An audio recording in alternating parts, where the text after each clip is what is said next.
kita harus beriman, kita harus percaya kepada janji Tuhan.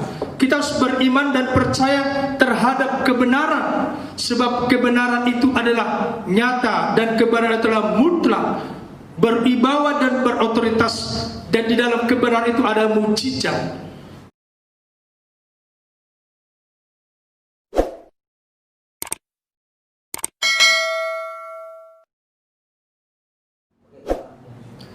Haleluya, shalom, selamat pagi dan selamat kita untuk datang kepada Tuhan pagi hari ini, mukjizat di pagi hari.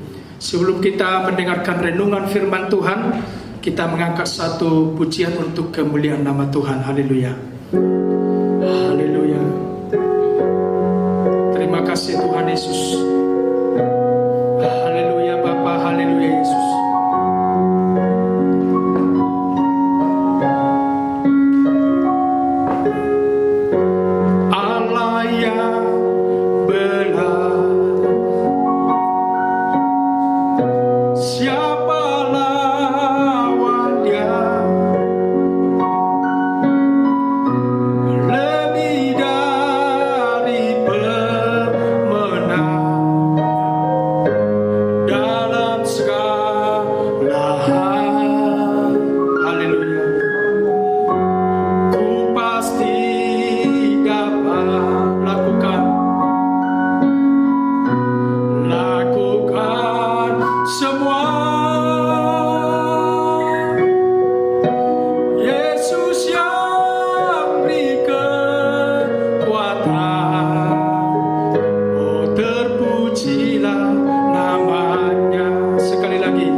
Kristus, pakailah mulut lidah hamba-Mu untuk menyampaikan firman Tuhan.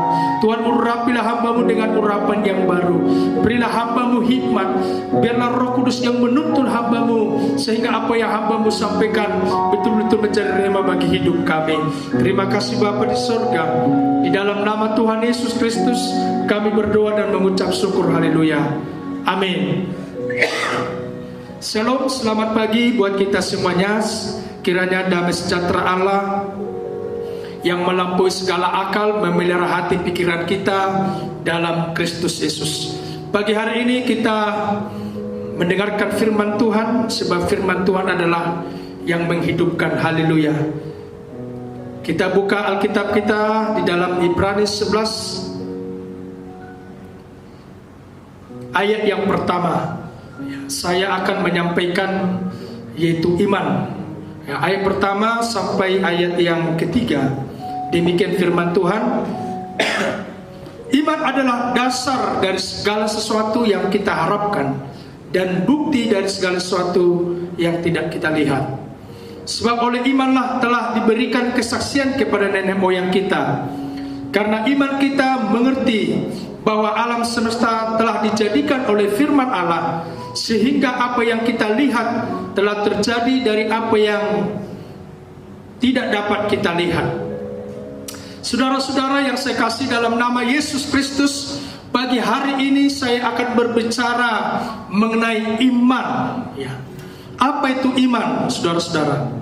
Seperti yang dikatakan dalam Ibrani 11 ayat yang pertama, iman adalah dasar dari segala sesuatu yang kita harapkan dan bukti dari segala sesuatu yang tidak kita lihat.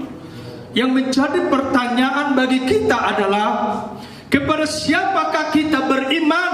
Kepada siapakah kita percaya? Dan kepada siapakah kita menaruh pengharapan, saudara-saudara? Dan kepada siapakah kita bersandar, saudaraku yang saya kasih dalam nama Yesus? Iman ini adalah dasar dari segala sesuatu yang kita harapkan.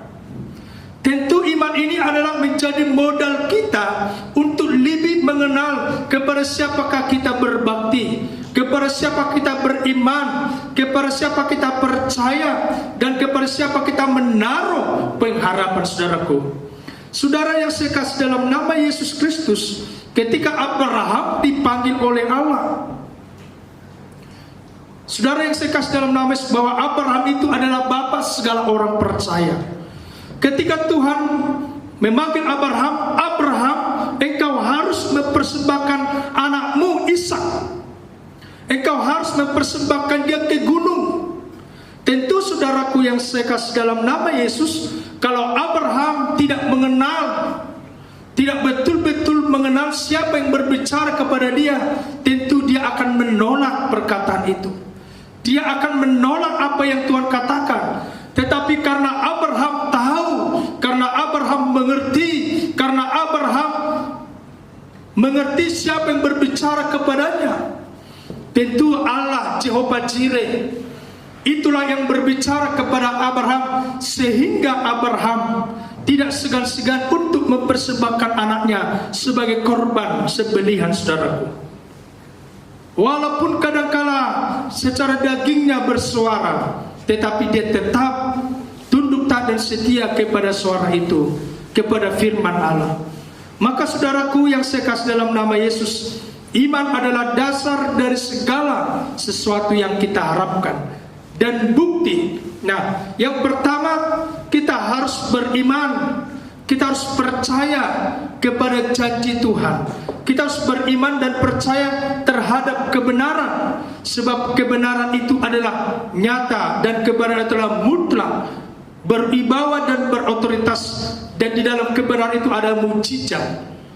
Di pagi hari ini, saudaraku yang saya kasih dalam nama Yesus, kita harus beriman kepada Dia yang menciptakan langit, bumi, dan segala isinya, saudara.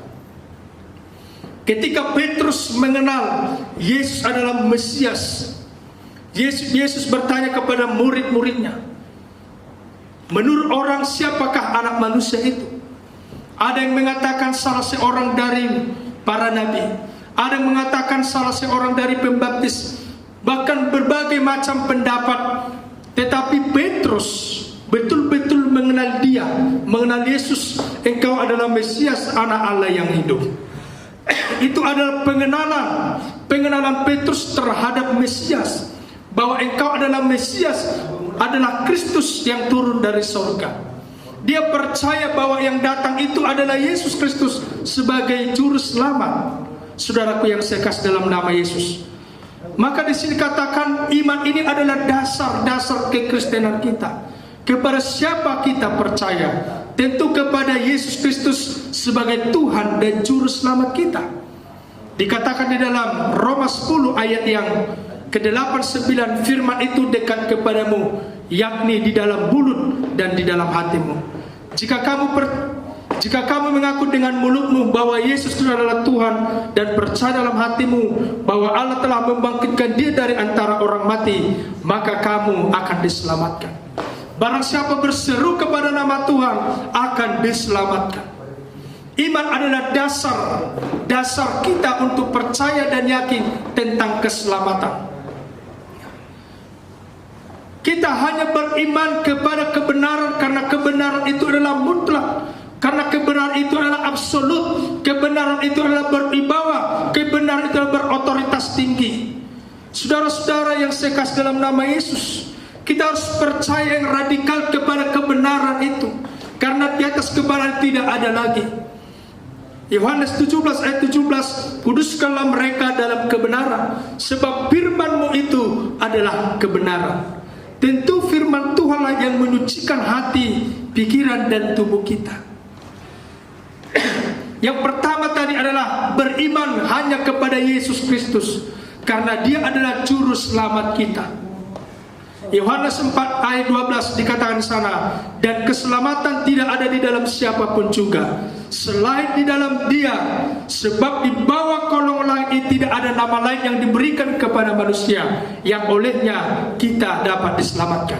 Jadi keselamatan itu tidak ada yang diberikan kepada manusia selain di dalam Yesus Kristus, selain di dalam Dia. Saudaraku yang saya kasih, oleh sebab itu kita harus menaruh percaya kepadanya. Kita percaya kepadanya, kita yakin kepadanya bahwa Dia adalah satu-satunya keselamatan, bahwa Ia adalah satu-satunya yang mengadakan mujizat. Saudaraku yang saya kasih dalam nama Yesus, itu yang pertama. Yang kedua adalah iman adalah dasar dari segala sesuatu yang kita harapkan. Tentu di dalam iman ini ada bukti nyata. Ada bukti yang nyata, saudaraku yang saya kasih dalam nama Yesus. Puncak daripada iman kekristenan kita adalah Yesus tergantung di atas kayu salib. Ini adalah bukti nyata. Yesus mati, bangkit dan naik ke surga dan duduk di sebelah kanan Allah Bapa. Yohanes 14 ayat 6, kata Yesus kepada mereka, akulah jalan, kebenaran dan hidup. Tidak ada seorang pun datang kepada Bapa kalau tidak melalui Yesus Kristus. Kalau Yesus tidak ada dalam hati kita, kalau Yesus tidak ada dalam hidup kita, bagaimana kita bisa masuk ke dalam kerajaan surga? Ini adalah dasar daripada untuk kita memperoleh keselamatan. Percayalah kepada Tuhan, percayalah kepada Yesus, dan percayalah kepada janji dan firman-Nya. Karena firman itu menjadikan yang tidak ada menjadi ada. Bukti daripada yang kita harapkan, bukti daripada iman kita adalah Yesus mati di atas kayu salib. Darahnya tercurah ke bumi.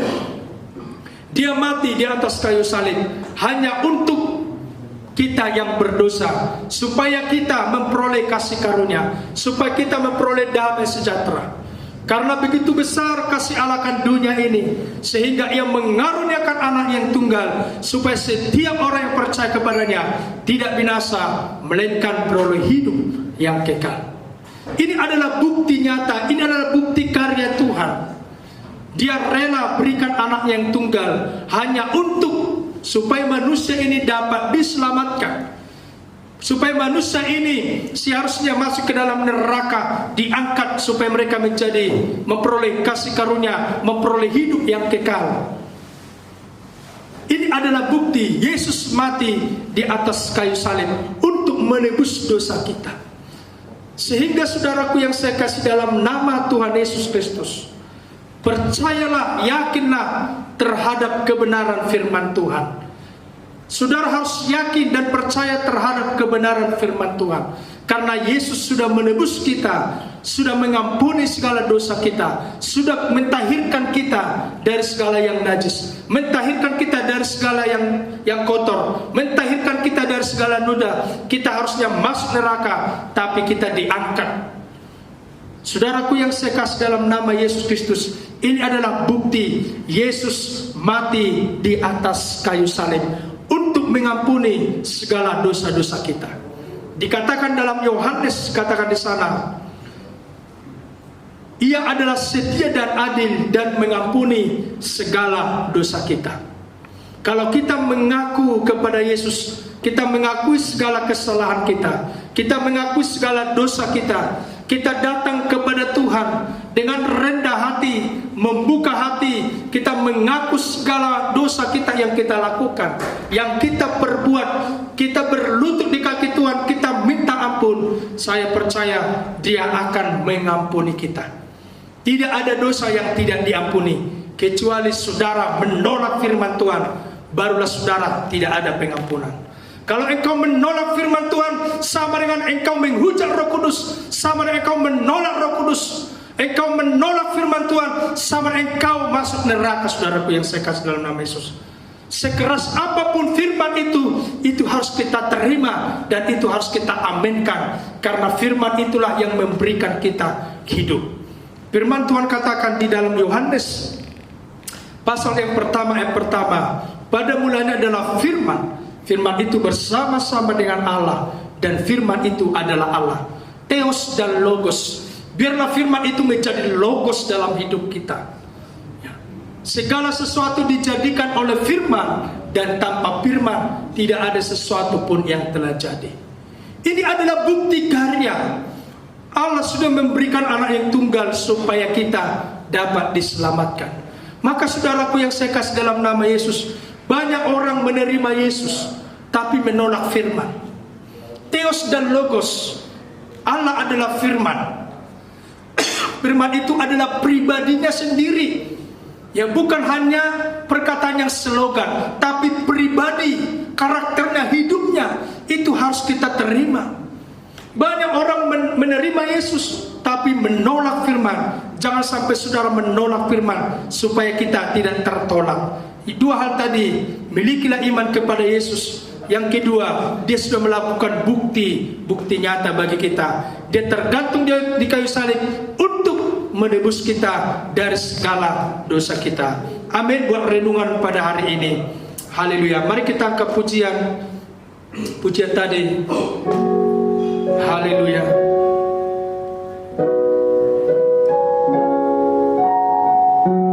Haleluya.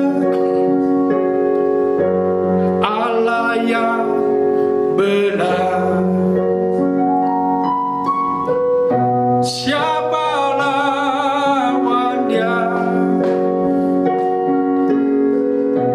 Lebih dari pemenang dalam segala hal, ku pasti dapat